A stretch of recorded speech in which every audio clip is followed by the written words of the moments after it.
video, I am going to explain about relocatable loader, also called as the reallocation loader, also called as relative loader, or sometimes called relocating, relocatable, relocation, or reallocation, relocating, all are same. Okay, now let us discuss what it is. Okay, before this, we know that any type of loaders, so it has to do 4 major tasks other than the translation. That means we write for the programming language, we write the program using some high level languages, right? So that high level languages with the program should be converted into machine level language. In order to convert the program written in high level languages into machine level language, we need compilers. Or if you are converting assembly level language into machine level language, we need assemblers. But these are called in general translators. Other than, so translator has to be done. Once translation is done, so then loader has to perform 4 major tasks. So they are allocation, linking, relocation, loading. Allocation means once our program is, the source program is converted into machine level language by our compiler or assembler, it will only says in which address it has to be stored in the main memory. That is what the allocation. And every our source program should contains many functions, subroutine, classes, methods. Okay, so each of these also should get converted into the object files. That means one source program is having multiple object files, and all those object files generated by the compiler or the assembler should be converted into one single executable file, and that will be done by another system software called linker.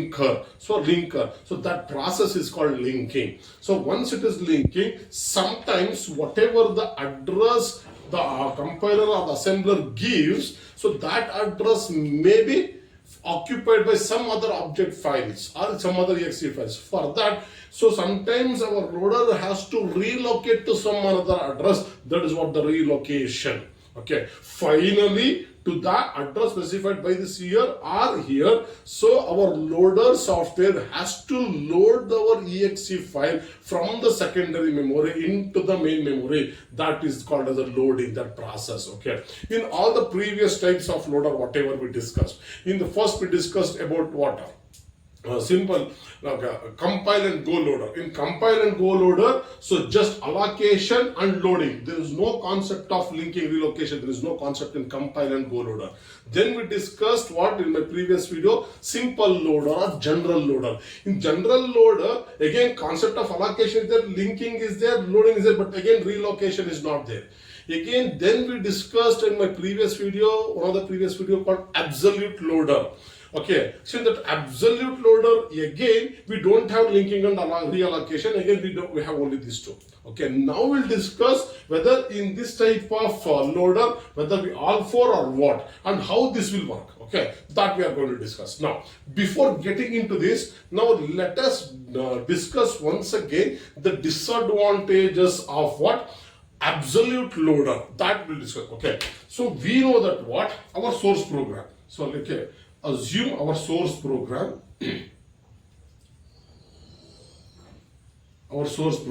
assume in my source program, I use, for example, I use one what, for example, I use some scanf function or read function, then after somewhere I use what, printf function.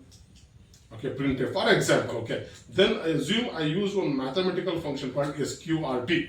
Okay, these are the some functions I use. Okay, assume only these 3 functions, for example. Okay, so that means my source program contains these many functions. Now, for overall the source program, so now we need to generate what? One object file.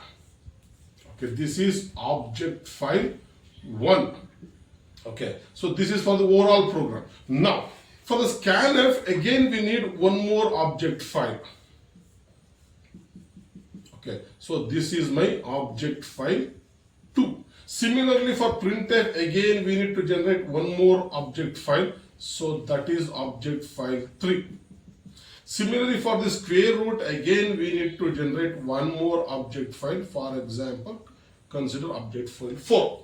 Okay, so now We know that we discussed in the absolute loader, whenever it is generating the object file, so our compile or allocator also allocates starting address where this object file should be stored in the main memory, and that starting address is stored at the beginning. Starting address will be stored at the beginning of the object file. Okay, this starting address.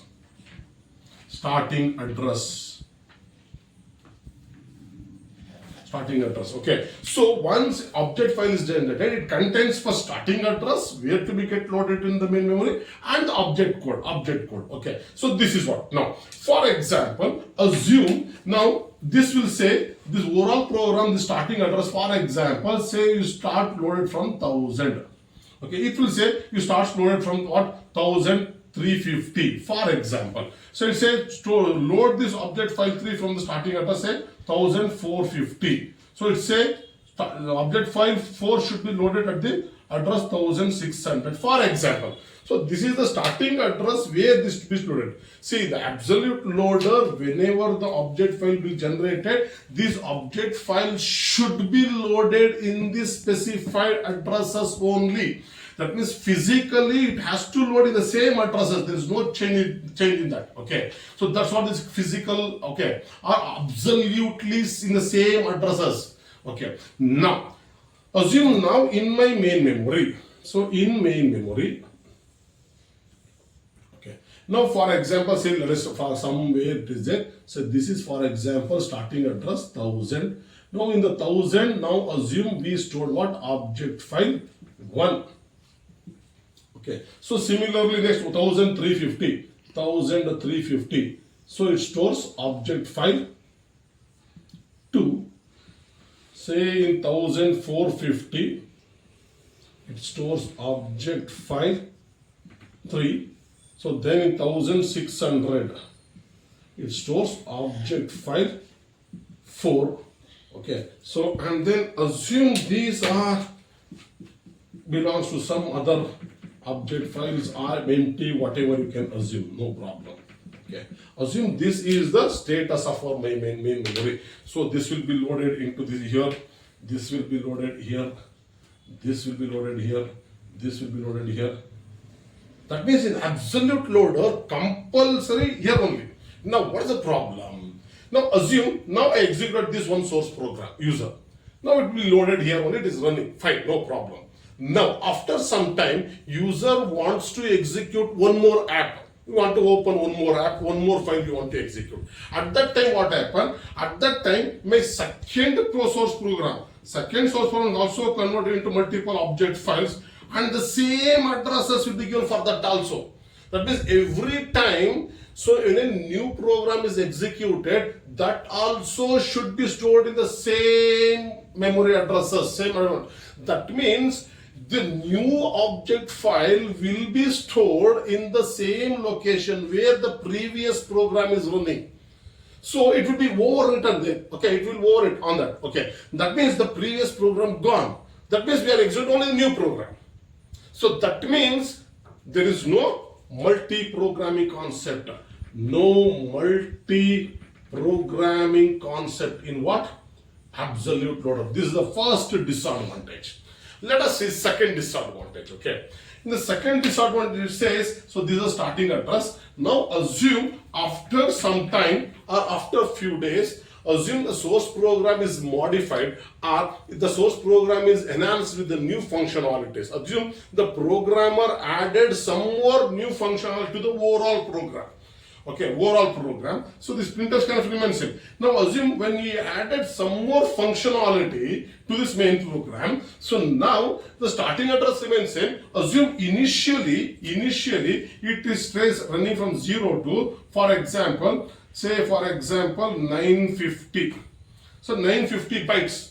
So totally requires 951 bytes, the size of this program. Assume this is some from 0 to say, for example, say some 69. That means 70 bytes size program, this one.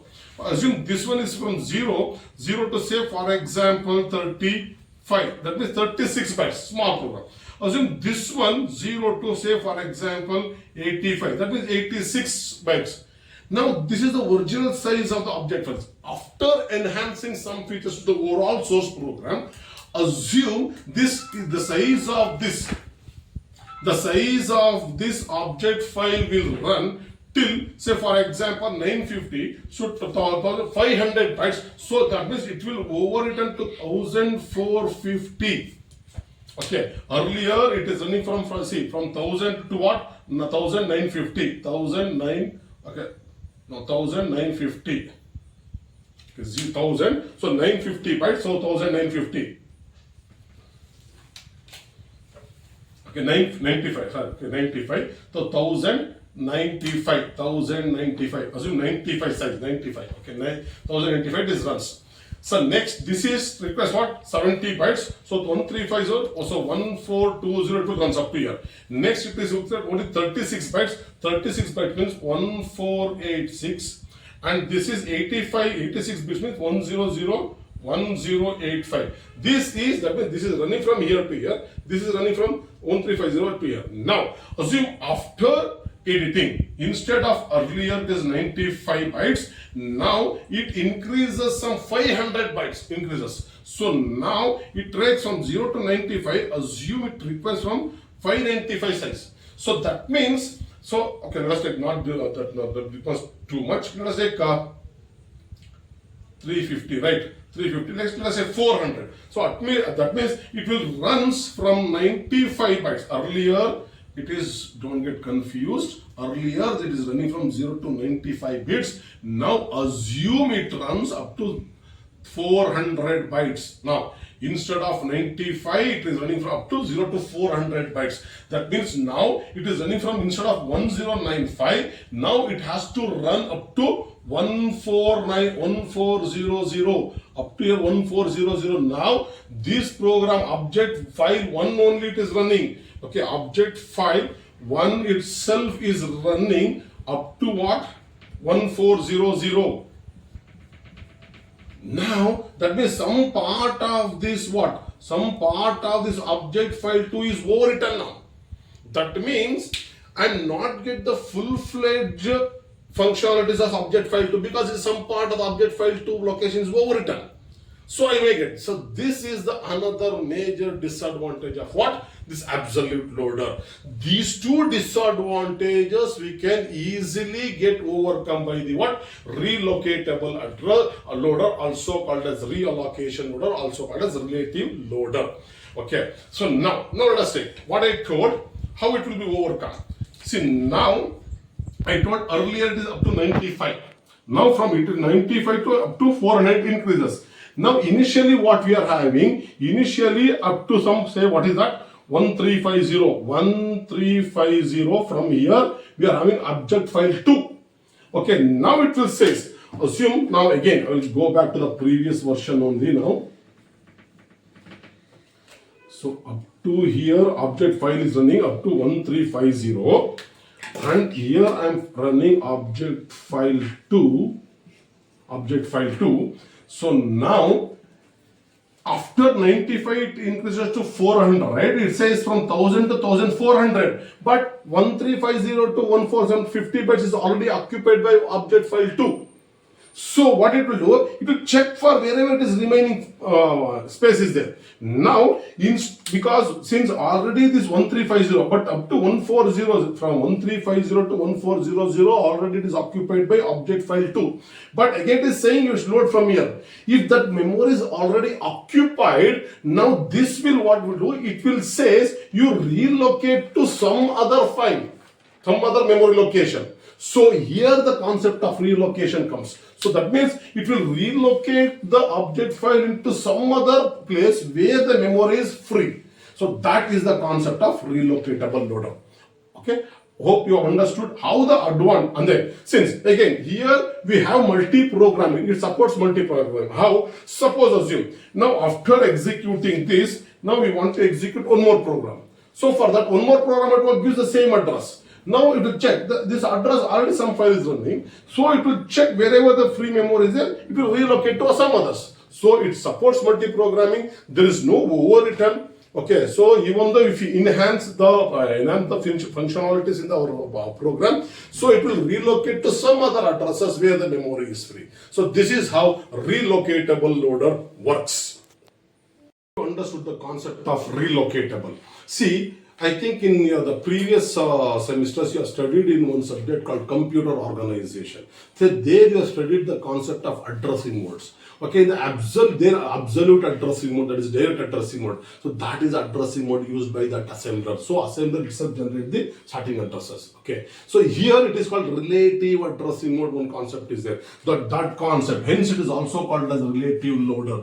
That means it relocate to some other memory locations. Okay, so that means it move the program or object files from one place of the main memory to another memory location where it is free. Here it is moving, relocating means physically it is not moving, just is addresses, that's it. Okay, so that address binding will be done in different way, that's it. Okay, so this is the concept of relocatable loader or relative loader. That means in simple words, summary. So suppose if the specified address is occupied by some other object files, so then it will be moved or relocate to some other address where it is free. So that relative address, that is how much change in that movement, that only it will mix. Okay, so this is how it works. So hope you people understood. If you have any questions, please write in the comments. Thank you. Thanks for watching.